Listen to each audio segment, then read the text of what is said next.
Thank you, Harry, and thank you to the MAC2 Business Network for your continued advocacy and work to bring us together. Our employee business networks do such a wonderful job fostering a sense of community and belonging that has been even more important during these times of divisiveness and isolation. It's so inspiring to see how, even as we've adapted to new ways of working, the EBNs and their leaders put service of others first to ensure the well-being of our employees and their networks. It's such a testament to our values. In fact, last year alone, our EBNs came together to host more than 100 virtual volunteer experiences. Important conversations on the importance of allies, leading the way to facilitate a challenging but much needed forum around topics of race in America and what equity truly means. Community support for RMHC, Junior Achievement, and the International Youth Foundation, among others. And with virtual learning experiences for both McDonald's employees and their children who are attending school remotely due to the pandemic. I'm incredibly proud of the work each network undertakes to make all of us better. And I'm honored to be with you today as we gather to acknowledge the legacy of Dr. Martin Luther King. The last year taught me how important it is to not be complacent. There can be no end date on progress. We need top-down and bottom-up accountability, engagement, and shared responsibility to drive change. And that starts with me. I've spent a lot of time listening to many of you, talking with stakeholders outside of our business, some of which you are hearing from today, and reflecting on the role McDonald's can play in bridging to a better world. Last fall, I shared that our purpose is to feed and foster community. And to me, our diversity, equity, and inclusion aspirations go hand in hand with that. No matter where you are in the world, when you interact with McDonald's through the app, in a restaurant, by watching a commercial, working in an office setting, or as a crew member, inclusion and equity must be as evident and familiar as the arches. We must both live our values and intentionally build plans that reflect our commitment towards continued progress. Only then will we succeed in accelerating overdue and much needed societal change. Today's gathering gives us an opportunity to think about what it means to move in unity, to put the value of community over personal gain, to reflect on what Dr. King identified as life's most urgent and persistent question: what are you doing for others? As I said last year during Worldwide Connection, Ray Kroc believed great companies are defined not just by what they do, but how they do it. So what are we doing for others? That's a question we must ask every single day. Guided by our values, we must continue to remain committed to being better allies, better sponsors, and better leaders. To create a future where equality, fairness, and opportunity is the lived experience in our communities. We must always strive to put our customers and people first, to open our doors to everyone, to do the right thing, to be good neighbors, and to get better together. We must address our accountability to speak up when we see a disconnect between our words and actions, because speaking up and bringing light to our inconsistencies is one way to drive substantial change. Our McDonald's system is not perfect. We cannot begin to understand the hurt our Black colleagues have had to experience over far too many decades, what Dr. King fought so hard to dismantle. But I strongly believe that we are not complacent in this pursuit to better ourselves and our communities. And I know, we can go further. Today, we have the distinguished honor to hear from Dr. Yusef Salaam. Dr. Salaam was just 15 years old when his life was upended after being wrongly convicted with 4 other boys in the Central Park jogger case. In 2002, after Dr. Salaam and these young men spent years of their lives behind bars, their sentences were overturned. They are now known as the Exonerated Five. Today, Dr. Salaam is a published poet, public speaker, and advocate for criminal justice reform. He's received various awards for his work, including a Lifetime Achievement Award from former President Barack Obama in 2016. I came across a past interview of Dr. Salaam where he was asked what influenced his career path. His response, "I realized that my voice mattered." Dr. Salaam has overcome such adversity in his life, yet through it all, he has found growth and ways to spread his influence. He recognized his story could inspire and could show others that there's always a way to turn opposition into opportunity. Dr. Salaam's lived experience and the legacy of Dr. Martin Luther King serve as refreshing reminders to reflect on our hardships, persisting pain, and unsolved challenges, and in response, reinvigorate our commitment to service, unity, and community, to take action, to speak up. Dr. King once said, "The time is always right to do what is right." The actions we continue to take are important demonstrations of where we're going as a brand, and will continue to always strive to do the right thing. We must stay focused on the opportunities and remember we can impact great change so long as we are in this together. To speak further about this with Dr. Salaam, I'll now turn things over to McDonald's Chief Diversity, Equity, and Inclusion Officer, Reggie Miller. Reggie joined us just a couple months ago and has already hit the ground running. I am confident that he will continue to shape our progress toward building a shared vision of growth, both for the business and for us as individuals. Reggie's global mindset, focus, and commitment to making DEI a key business driver will only make our McFamily stronger. Please join me in formally welcoming our Global Chief Diversity, Equity, and Inclusion Officer, Reggie Miller, and Dr. Yusef Salaam. Thank you, Chris, for the introduction and your leadership as we realize our global aspiration to be not only a brand that is respected, but truly admired. Again, I am Reggie Miller, Global Chief Diversity, Equity, and Inclusion Officer here at McDonald's Corporation. I hope you have enjoyed the program this far. Over the years, I've had the privilege of planning many programs celebrating the life and accomplishments of Dr. Martin Luther King Jr. But this year is truly special. In a system that operates in nearly 120 markets with complex diversity in each, we recognize that diversity, equity, and inclusion is a constant evolution, and it is work that will never be done, and we have a long ways to go to accomplish the goals that we currently have set for us. Our unique position as a global brand with local community roots around the world creates the opportunity to rethink our approach to issues faced by customers, employees, franchisees, suppliers, and communities. This year, in that spirit, it was a stated goal of mine to involve as many partners in the system, and even our stakeholders and community partners, to unify on this day. When we work together in harmony, we can use the McDonald's system to change the system and broader institutional infrastructures that have led to inequities. To that end, today's fireside chat and our guest story is so poignant.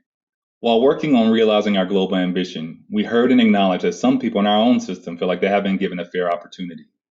This is why I'm passionate about using forums like these and platforms like these to have tough conversations and frequent conversations on how we get better together, and also to ensure that the commitments that we make and actions that we take are sustainable. Guided by our values, we are committed to being better allies, better sponsors, and better leaders, helping to create a future where you can walk into any restaurant around the world and feel valued and included. I hope today's program is a visual step change in how we talk about diversity, equity, and inclusion at McDonald's. I also hope the spirit of Dr. King's vision about building and investing in community is the key to dismantling barriers beyond the walls of our restaurants. Finally, I hope all these conversations inspire you to find out how you can get more involved in the work, whether it's joining in an EBN, volunteering, or speaking up and amplifying the voices of your colleagues. I hope you feel galvanized around the rallying cry of using our system to change the system. I'm honored to serve as the host and moderator of our next segment with Dr. Yusef Salaam of the Exonerated Five. In 1989, at just 15 years young, Dr. Yusef Salaam was tried and convicted in the Central Park jogger case, along with 4 other Black and Latinx young men. The Exonerated Five spent between 7 to 13 years behind bars for crimes they did not commit, until their sentences were overturned in 2002. Since then, they have received a multi-million-dollar settlement from the city of New York for its injustice and have been profiled in award-winning films, including the Central Park Five, and most recently, the Emmy Award-winning Netflix limited series When They See Us. Over the past 2 decades, Yusef has become a family man, father, poet, activist, and inspirational speaker. He continues to utilize his platform to share his story with others and educate the public about the impact of mass incarceration and police brutality rooted in our justice system.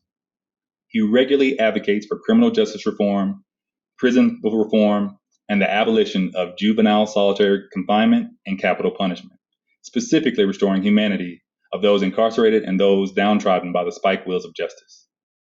Yusef is a recipient of a Lifetime Achievement Award from President Obama in 2016, and more recently has shared his story and stance on current issues on CNN, MSNBC, Revolt TV, NPR Atlanta, Fox, and more. I would like to give a warm McDonald's and McFamily welcome to Dr. Yusef Salaam. Dr. Salaam, welcome to McDonald's, and thank you for being a part of our MLK program. Oh, it's my pleasure. Thank you for having me here. And man, I can't wait to share. Absolutely. So my first question is really attributed to Dr. King's legacy. So you've been quoted as saying that you believe the legacy that Dr. King gave us and really continues to focus on the dream speech and his dream for America. How does that manifest itself into action today? Well, what's interesting, I think shortly after I got arrested, I began to think about the implications of me being behind bars at such a young age and what it all meant. And the fact that it wasn't, at that point, I didn't know that this was a part of what America was about and is about, locking up young people, adultifying young people so that they can do all kinds of atrocities to us. But when I looked at my case and had the epiphany, it dawned on me. They needed me to be taken out of society early enough so that I would never be able to dream again. I mean, imagine being a young person, not even knowing what life is about yet. I mean, I'm 15 years old. I'm still a child. And being arrested and being charged with the most heinous of crimes, an indelible scar is placed on you, a scar that you really can never erase. I mean, even to this day, we still have that scar in some ways on us because we went through the system. We were vilified by it. And I realized that at some point, I needed to be able to turn that narrative around. I needed to take the alchemical ability and say to myself, I have to refuse what it is that they're trying to offer me. They want me in the box, and I need to be out of the box. And so I need to be able to dream again. And so thinking about Dr. King in such a brilliant way of, most people know him for the I Have a Dream speech. And I think it's the implications of what the dream means, right? We've heard so often, you are or you become what you think about most of the time. Now imagine that whole reality being transposed into the Black and brown communities, the marginalized communities. What are we thinking about most of the times? And if I'm in prison for a crime that I didn't commit, am I thinking about all of the hurt, all of the anger, all of the pain that I want to unleash on the system? But see, that's part of the trick. Because if they can control me, if they can control my mind, and I don't have control over my mind, then they won. And so dreaming again was very important for me, being able to say to my own self, I need to be able to dream with my eyes awake, with my eyes open. I need to be able to see into my future and then re-engineer it so that when I'm moving in my present, I know that there is a light at the end of the tunnel. I know that I am part of that light that adds to the greater good of society. No, I think that's excellent. And the interesting part of what you said is really, in my opinion, how not only this would translate to someone who's gone through what you've been through, and there's not been many people who've gone what you've been through, but also how it translates to everyone. McDonald's is a global multinational company, and inclusion is really one of our core values. With all of the challenging times that we're facing right now, how do you believe we continue to bring to light the action that really brings us together, not only as a nation, but as a global community. I mean, on the low level, I think about jobs. I think about opportunities. I think about health. I think about all of those things. And I think that when we look at being inside of a global pandemic, many of those things kind of just shoot out there right in front of you and tell you, this is what we need to be thinking about and really pushing our energies towards. But then at the same time, the beautiful thing about the big corporations like McDonald's is that, you know, being a fixture in most people's communities, you know, taking that ability just to be seen and not heard, but now to be seen and heard is very important, very powerful. Strategically, that changes things, that moves mountains. And so people can begin to feel good even more so, not just about the food that they eat, but also about the fact that they are, in some ways, in partnership, in cahoots, working in tandem with companies like yours. I think that it's just a brilliant, strategy, a brilliant move. I was talking to my friend Raymond, and we were talking about how when I took the stand in the Central Park Jogger case, in our case. And here I was, a 15-year-old, perhaps maybe turned 16 already. And I'm thinking that I had enough of a strategy that I could defend myself. I mean, my attorney was a divorce lawyer, which is not to say anything bad about him. He was what was there and he helped. But when I was on the stand, I realized that I wasn't even playing checkers and they were playing chess at a master level. And so to now look at the strategy of corporations being able to say, we have to change this and make sure that we include the process so that the communities that we serve are playing chess at a high level as well. Yeah, no, that's brilliant as well. And obviously, we have a role to play in that, community being one of our core values as well. And so, building on that, when we talk about fostering communities, what does that mean to you? Fostering communities to me means bringing people together. It means allowing for, in a broader sense, here we are in the United States of America, but I think quite recently and perhaps even in the past years that we've experienced, it feels like a divided states of America. And so the ability to foster community and bring people together is about uniting us in a way that is magical, that adds value and worth, gives people a sense of, you know, get up and go, makes them feel great about themselves. Yeah, I think we all have a role in really building that community, as you talked about, and I think it's an important part to play, as we think about our path forward, not only as a nation, but once again as a global community as well. And so, I would consider you to be a community leader. I try my best to be a community leader as well.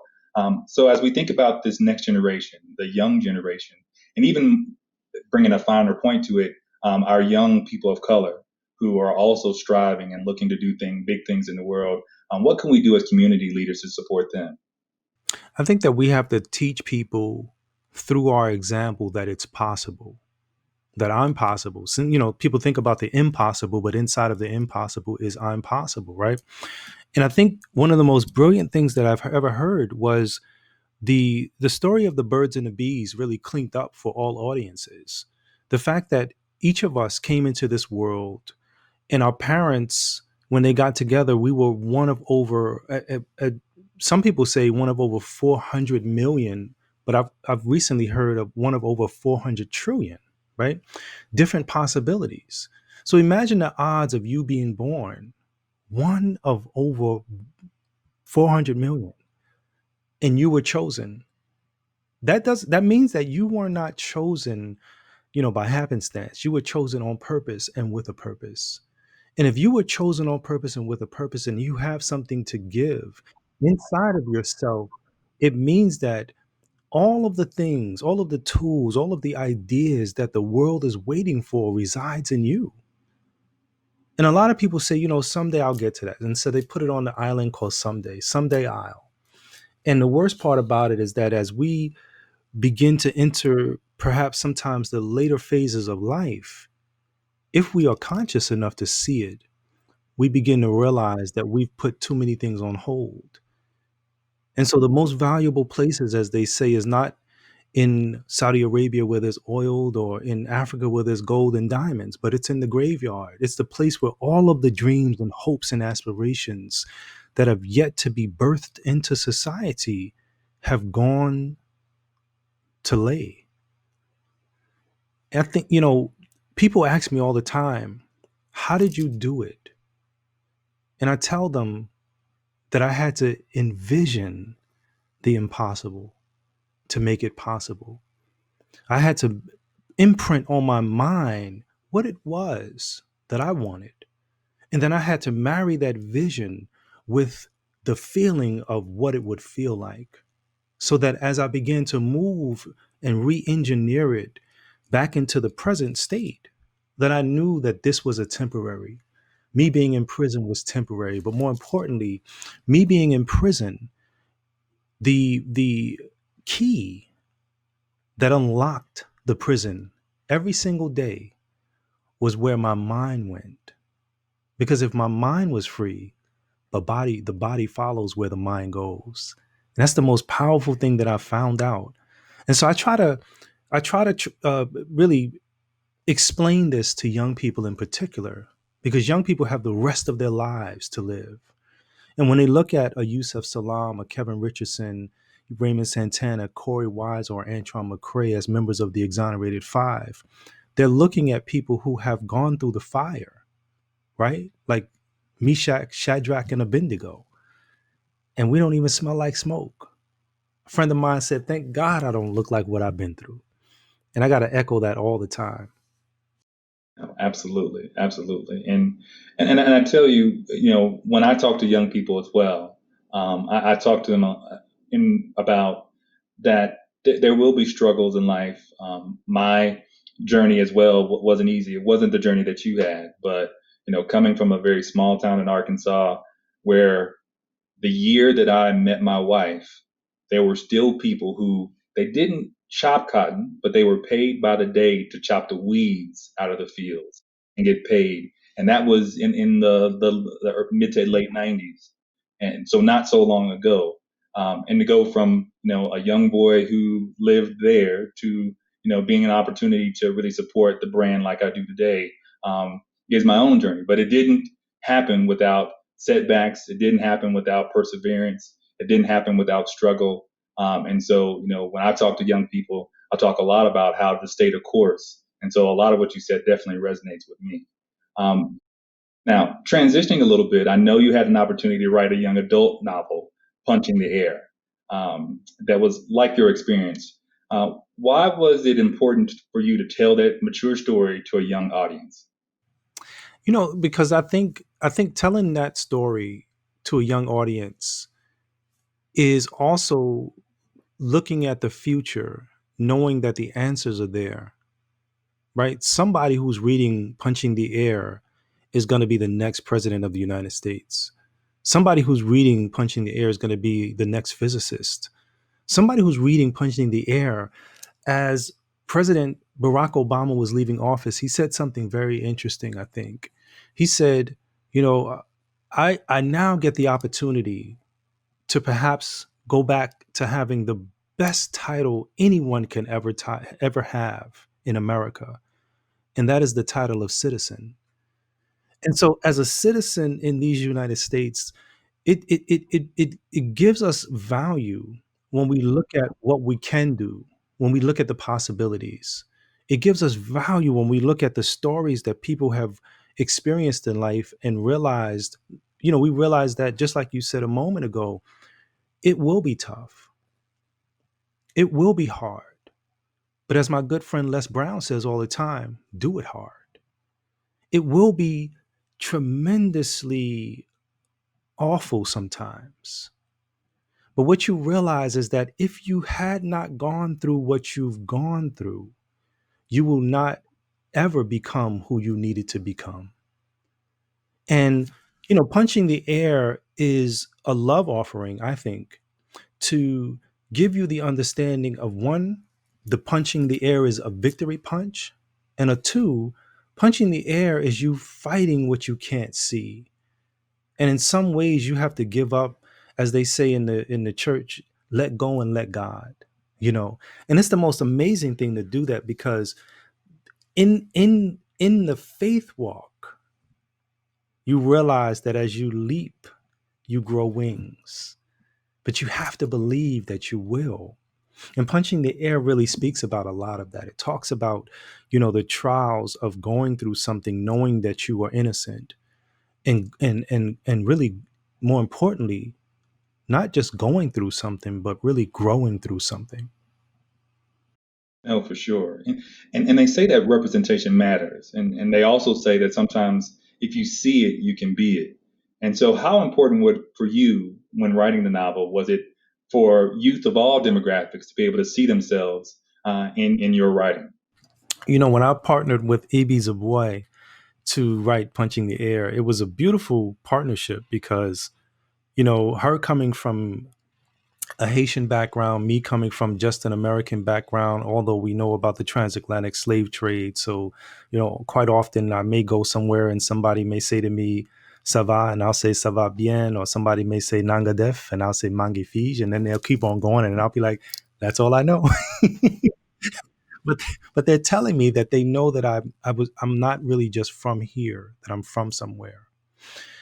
When we talked in the book about various ideas, most of the times we hear concepts like gentrified neighborhood, but we never really think about the gentrifying neighborhood. Like, what happens through the process? What's going on with the people that are there? And I think when we began to change the language and use things like that, it gave us the opportunity to really speak about things from a different perspective, to teach people through punching the air that you may not be this particular person, but you may know someone, or you may be that person, right? You may be the prison guard. You may be the teacher. You may be the parent. And how do you go through these struggles and win, right? How do you become better tomorrow than you were today? How do you walk that walk and make sure that it all matters? And I think sometimes it's about putting a mirror in front of your face and saying, wow, I didn't know. And so even in 2020 that we just left, I've often said that 2020 was to give us perfect vision. But now we're in 2021. And so now it's about taking that vision and moving it forward into a reality that we all can appreciate. And I think when I say all, I'm talking about the representation of the communities that I usually speak in front of.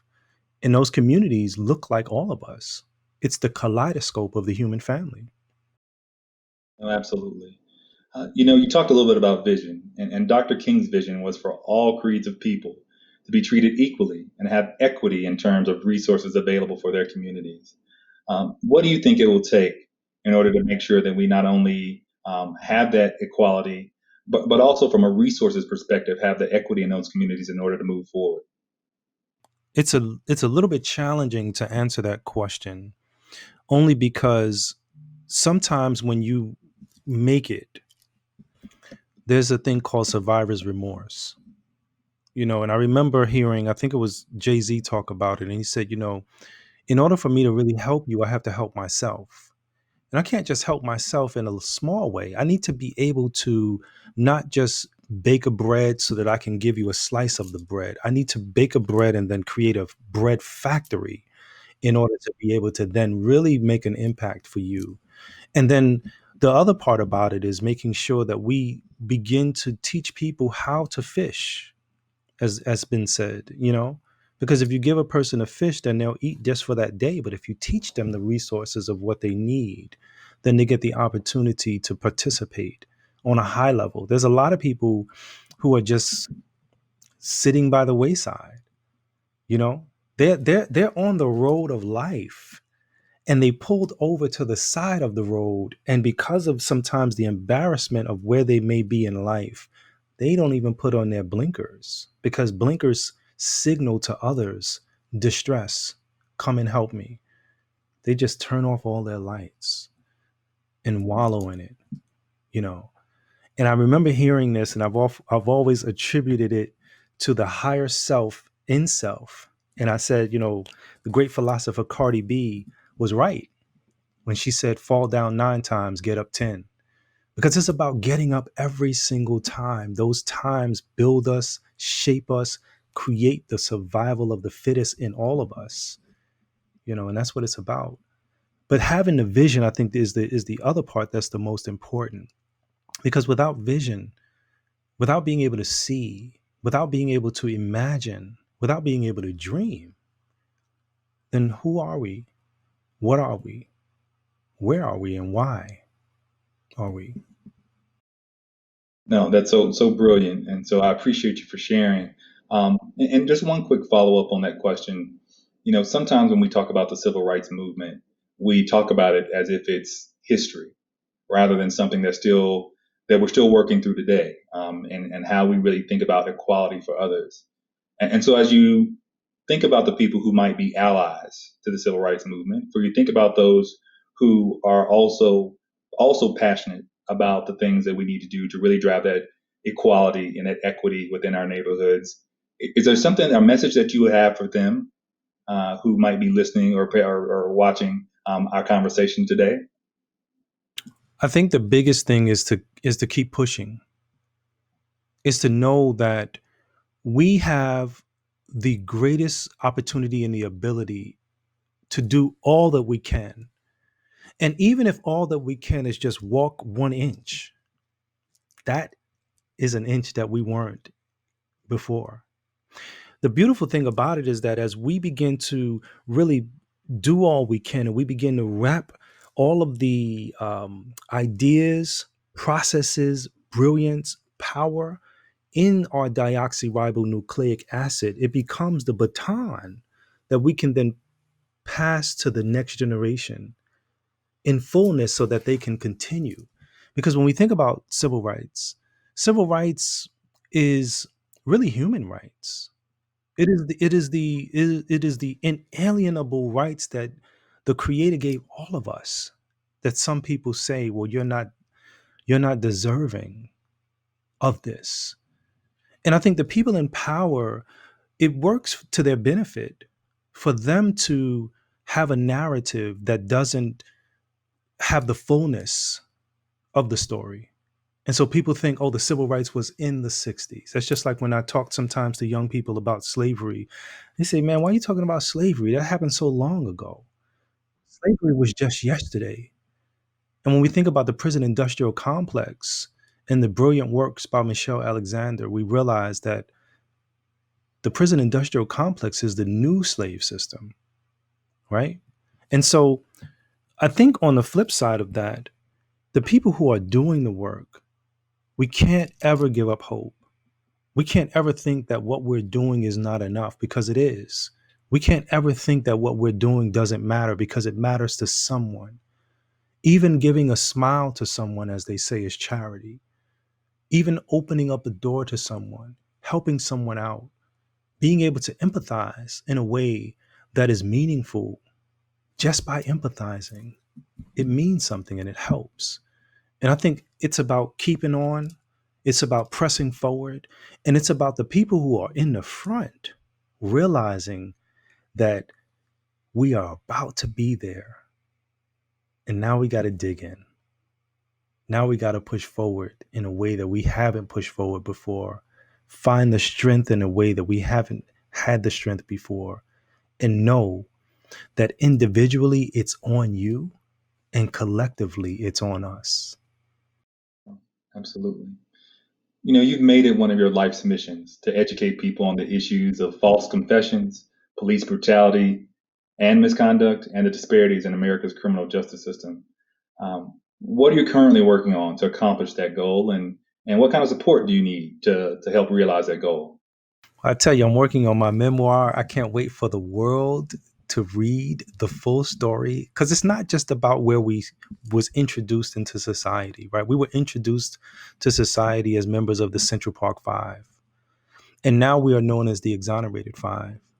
But we were once children. We were once born. We once had been. We were the vision of our ancestors, right? And so I think the beautiful thing about all that we do now is that I get the opportunity to definitely talk to young people, talk to people about strategic moves to move forward. But I also get the opportunity to, take these brilliant works that I've been thinking about for years and give them back. And so I've done that with my book, Words of a Man, My Right to Be, which is the words that I spoke life into myself while I was in prison. Every single day, I would read poetry, and these poems were poems that I was writing, reminding myself about what is at stake, being able to, you know, definitely give this book to the world. And so many people are asking me, will this book be coming out in a different language and things of that nature? And that's part of what we want to do, but also looking at just what more can I do? What more ways can I be used by the creator? You know, and I think that the beautiful thing is being being conscious of what is at stake, being conscious of the fullness of it.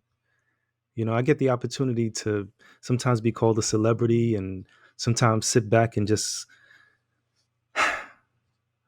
breathe a sigh of relief that I've survived, you know?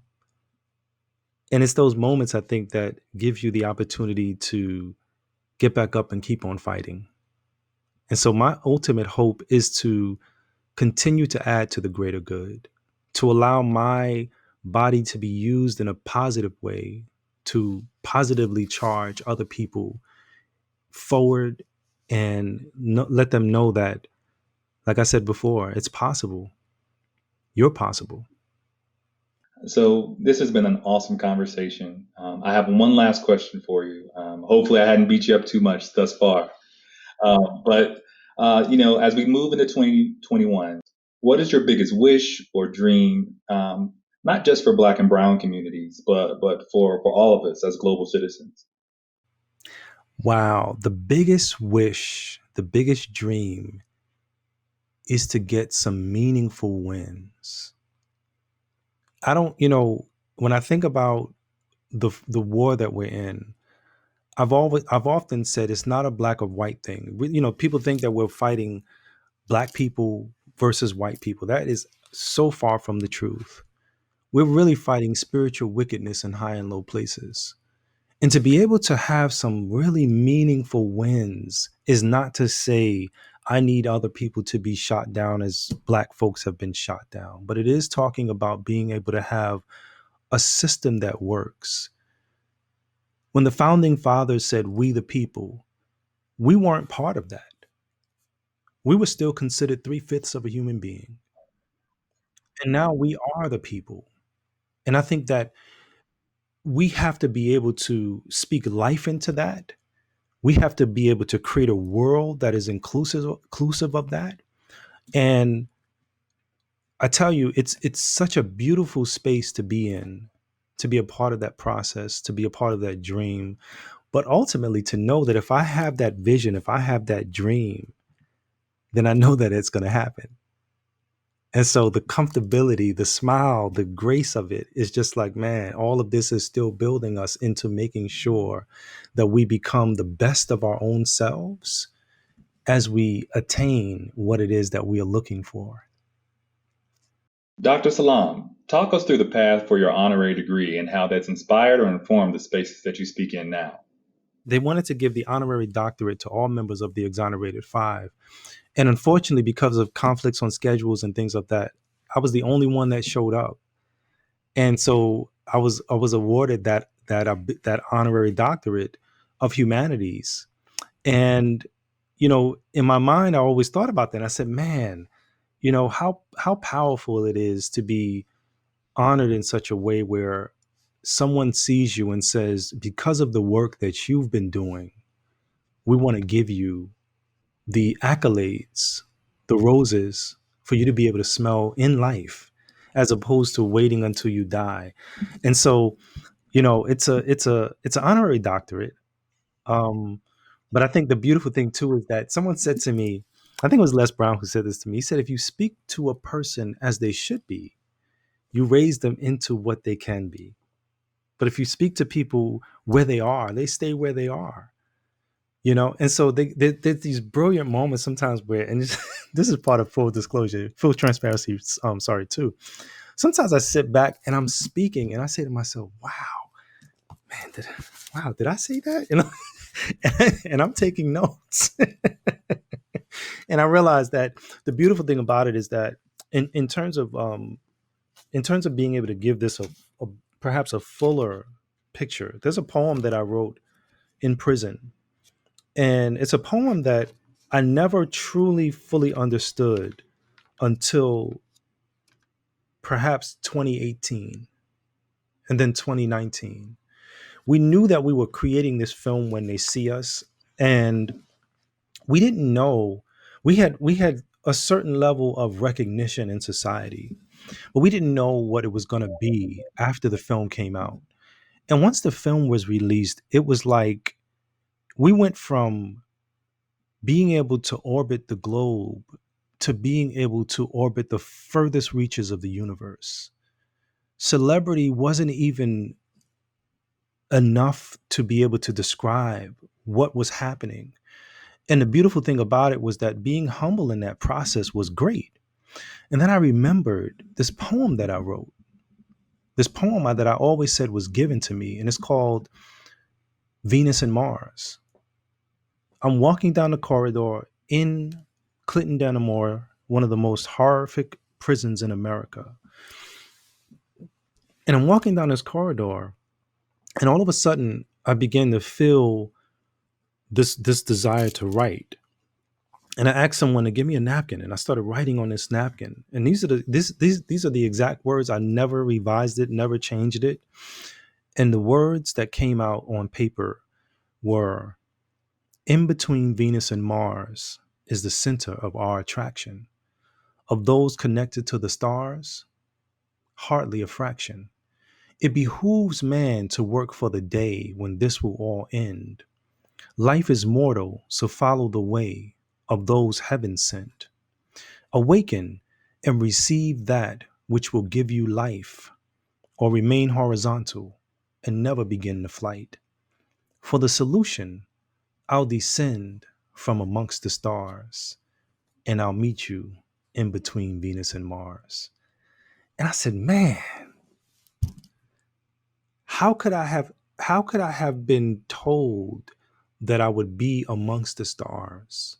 How could I have been told that I would be able to meet people between Venus and Mars, which is on Earth, not on just the planet, but on the ground, the actual dirt, the earth that we feel under our feet? And I just smiled and said, man, you have to thank the creator in all of those moments for being able to be humble enough and be thankful enough to remember that it's not me. It's not me at all, Thank you, Dr. Salaam. We all wish that 2021 will go better for the entire world than it did in 2020. Obviously, the comments that you made really speak to a lot of what we all need to do in order to really build this inclusive community around the world. So thank you for that. And for our McFamily who want more information about your work and how they can get involved and support, where can they go for your information? Any social media handles for us to follow? Yeah, absolutely. So on Twitter, I am Dr. Really abbreviated Dr. Dr. Yusef Salaam. So that's Dr. Yusef Salaam. On Instagram, same thing, just remove the underscore and put a dot. So Dr. Yusef Salaam. On face on Facebook, I think I have two different profiles. One is a public profile and one is a private one. The private one is, where I share everything. I also share things on the public one too. The private one is Yusef Salaam, and the public one is Dr. Yusef Salaam. All right. Thank you so much. We really appreciate the time that you shared with us and the wisdom that you shared with us as well. There's so many nuggets that I took from our conversation, and I look forward to seeing the work that you do in the future to really help drive inclusion in the community and to really drive the topics around police brutality that you've fought so hard for. Well, thank you. Thank you for having me. I want to thank Dr. Salaam for joining us today for this wonderful and timely conversation. One thing that sticks out in my mind from this conversation was this new and refreshing take on what having a dream means. Dr. Yusef Salaam's experiences could have easily discouraged most people and dissuaded them from dreaming or even having a vision for themselves. However, he persevered and he was able to continue on with his vision for who he is and who he will be in the future as he continues to grow not only his vision for the world, but also around the causes that he cares for.